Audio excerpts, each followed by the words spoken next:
नमस्कार विद्यार्थी मित्रांनो, नर्सेस गायडन्स पॉइंट यूट्यूब चॅनलमध्ये पुन्हा एकदा आपल्या सर्वांचे स्वागत आहे। तर मित्रांनो, सार्वजनिक आरोग्य विभाग म्हणजेच काय DHS। तर बघा, बऱ्याच दिवसापासून DHS तर्फे म्हणजेच काय सार्वजनिक आरोग्य विभागामार्फत कोणतीही ऑफिशियल न्यूज आलेली नव्हती, परंतु आज दिनांक 4 जानेवारी 2024 रोजी सार्वजनिक आरोग्य विभागाच्या संकेतस्थळावरती एक प्रसिद्धीपत्रक जाहीर करण्यात आलेला आहे। आणि हा प्रसिद्धीपत्रक कोणत्या तारखेला निर्गमित करण्यात आलेला होता? 3 जानेवारी 2024ला निर्गमित करण्यात आलेला होता। ओके, तर बघा, या प्रसिद्धीपत्रकामध्ये नेमकं काय दिलेलं आहे तेच आपण आज या व्हिडिओच्या माध्यमातून जाणून घेण्याचा प्रयत्न करून घेणार आहोत। तर बघा, सार्वजनिक आरोग्य विभाग अंतर्गत आरोग्य सेवा आयुक्तालय अखत्यारीतील गट क व ड संवर्गातील सरळ सेवा भरती 2023। ओके, तर या प्रसिद्धीपत्रकाचा विषय काय आहे? आक्षेप किंवा हरकतीबाबत। तर बघा, तर या प्रसिद्धीपत्रकामध्ये नेमकं काय दिलेलं आहे ते जाणून घेण्याचा प्रयत्न करूयात।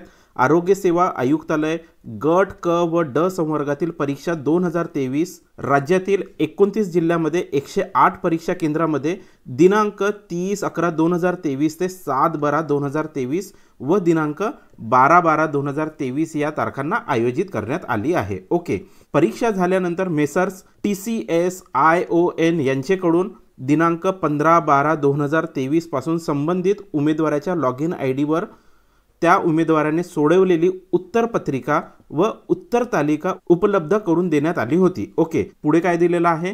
त्यावर संबंधित उमेदवारांना उपलब्ध करून देण्यात आलेल्या उत्तर तालिका म्हणजेच काय आन्सर कीच्या अनुषंगाने चुकीचे प्रश्न, प्रश्नांचे चुकीचे पर्याय व चुकीच्या उत्तरास गुणदान वगैरे संबंधित आक्षेप हरकत असल्यास सदर आक्षेप नोंदविण्याकरिता 18/12/2023 ते 20/12/2023 या कालावधीत TCS कडून उमेदवाराच्या लॉग इन अकाउंटवर लिंक उपलब्ध करून देण्यात आली होती। तर बघा, तुमचे एक्झाम्स केव्हा झालेले आहेत?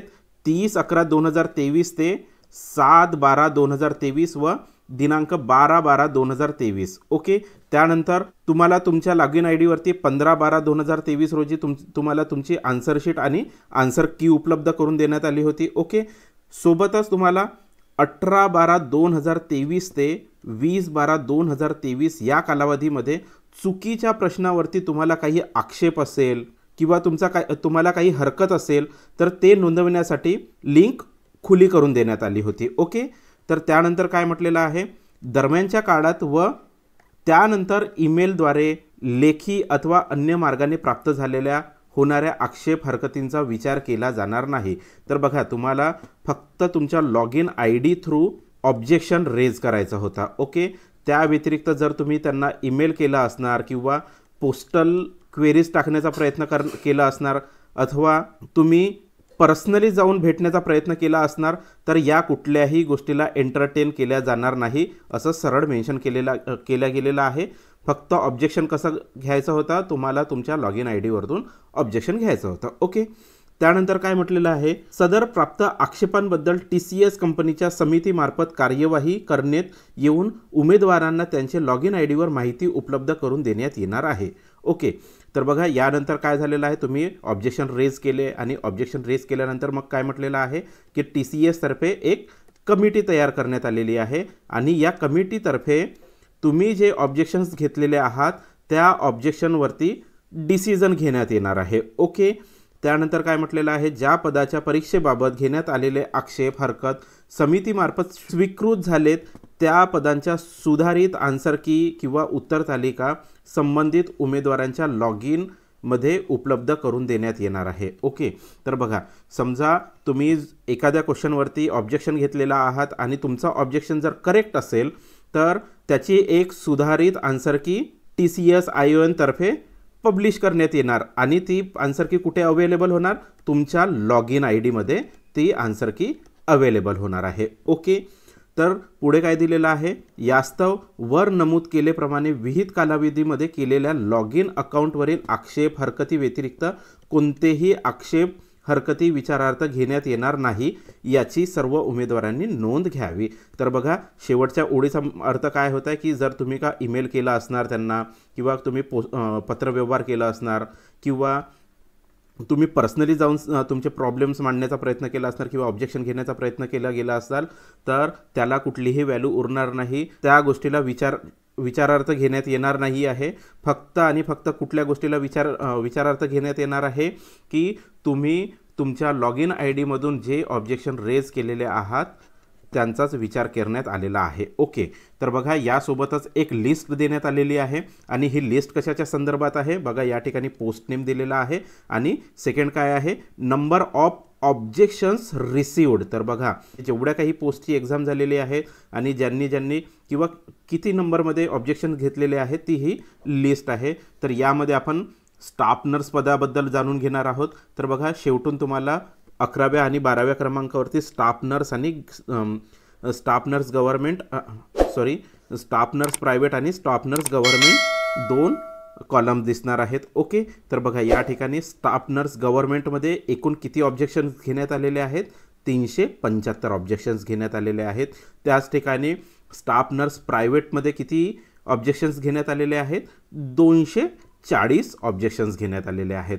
तर हे नेमकं आता बघा या ठिकाणी तर किती ऑब्जेक्शन झालेले आहेत, 375, परंतु स्टाफ नर्स गव्हर्नमेंटचा पेपर किती मार्काचा होता किंवा किती क्वेश्चन्सचा होता, 100 क्वेश्चन्सचाच होता, परंतु या ठिकाणी तर 375 ऑब्जेक्शन्स घेतल्या गेलेल्या आहेत. तर याचा अर्थ कसा होत आहे, तर बघा एक पर्टिक्युलर क्वेश्चन असेल आणि त्यावरती समजा 5 लोकांनी ऑब्जेक्शन घेतला असेल तर हे 5 या ठिकाणी मिळलेले आहेत. समजा दुसरा एक क्वेश्चन आहे त्याच्यावरती समजा 15 लोकांनी ऑब्जेक्शन घेतलेले आहेत तर एकूण ऑब्जेक्शन किती झालेले आहेत, 20 ऑब्जेक्शन झालेले आहेत. परत एक तिसरा क्वेश्चन चुकीचा आहे आणि त्याच्यावरती समजा 15 लोकांनी ऑब्जेक्शन घेतलेलं आहे तर एकूण ऑब्जेक्शन्स किती झालेले आहेत, 35. तर त्याचप्रमाणे एकूण स्टाफ नर्स गव्हर्नमेंटचे एकूण ऑब्जेक्शन्स किती आहेत, 375 आहेत. ओके, आणि त्यानंतर आहे स्टाफ नर्स प्रायव्हेट. तर बघा स्टाफ नर्स प्रायव्हेटचे एकूण ऑब्जेक्शन्स किती आहेत, 240 आहेत. ओके, तर बघा TCS ION तर्फे एक कमिटी नेमण्यात आलेली आहे आणि या कमिटीमार्फत या ऑब्जेक्शनवरती विचार करण्यात येईल आणि समजा तुम्ही जो ऑब्जेक्शन घेतलेला आहात तो समजा करेक्ट असेल तर त्याला करेक्ट देण्यात येणार. ओके, जर तुम्ही चुकीचे पुरावे सादर केले असणार किंवा तुम्ही जर प्रॉपर त्याचं एक्सप्लेनेशन दिलेलं नसणार तर त्याला विचारात घेण्यात येणार नाही. ओके, तर बघा या ठिकाणी बरेचसे पोस्ट दिसत आहेत आपल्याला आणि एकूण ऑब्जेक्शन्स किती घेण्यात आलेले आहेत, 10,763 ऑब्जेक्शन घेण्यात आलेले आहेत. तर बघा घाबरून जाऊ नका, एवढा मोठा नंबर बघितल्यानंतर घाबरून जाण्याचं काही कारण नाही. मी या ठिकाणी तुम्हाला समजावून सांगितलेलं आहे की एकाच क्वेश्चनवरती मल्टिपल ऑब्जेक्शन येऊ शकतात, त्यामुळे सरळ प्रक्रिया खूप सोपी होणार आहे TCSला. तर बघा या ठिकाणी आपण या PDF माध्यमातून किंवा या व्हिडिओच्या माध्यमातून या PDFचा अर्थ काय निघतो ते जाणून घेण्याचा प्रयत्न केलेला आहोत. ओके, तर बघा मित्रांनो या ठिकाणी आता प्रश्न येतोय की तुमची फायनल आन्सर की केव्हा येणार. ओके, फायनल आन्सर की केव्हा येणार. तर बघा ह्या सगळ्या प्रश्नांचा विचार करण्यात येईल. या विचार करण्यात जवळजवळ 15 दिवस लागणार. ओके, किती दिवस लागणार, 15 दिवस लागू शकतात. ओके, तर असं समजून घेऊ शकता की तुमची फायनल आन्सर की किती दिवसानंतर येणार, 15 दिवसानंतर येऊ शकणार असं मला वाटत आहे. ओके, तर मित्रांनो या व्हिडिओमध्ये एवढीच माहिती आहे. तुम्हाला हा व्हिडिओ कसा वाटला ते आम्हाला कमेंट बॉक्समध्ये नक्की कळवा. तसेच मित्रांनो जर तुमच्या काही क्वेरीज असणार तुम्ही आम्हाला कमेंट बॉक्समध्ये नक्की विचारू शकता. आम्ही तुमच्या प्रत्येक क्वेरीजचे आन्सर करण्याचे प्रयत्न करणार. ओके, तर मित्रांनो जर तुम्हाला हा व्हिडिओ आवडला असेल तर या व्हिडिओला लाईक करा, तसेच हा व्हिडिओ तुमच्या इतर मित्रांना शेअर करा, तसेच नर्सेस गायडन्स पॉईंट या यूट्यूब चॅनलला सबस्क्राईब करा. मित्रांनो चॅनल सबस्क्राईब केल्यानंतर बेल आयकनला प्रेस करायला विसरू नका, जेणेकरून येणाऱ्या सर्व व्हिडिओंचा नोटिफिकेशन तुम्हाला तुमच्या मोबाईलवरती इझिली येणार. तर भेटूया नवीन व्हिडिओमध्ये नवीन माहितीसोबत. तेव्हापर्यंत जय हिंद, जय महाराष्ट्र.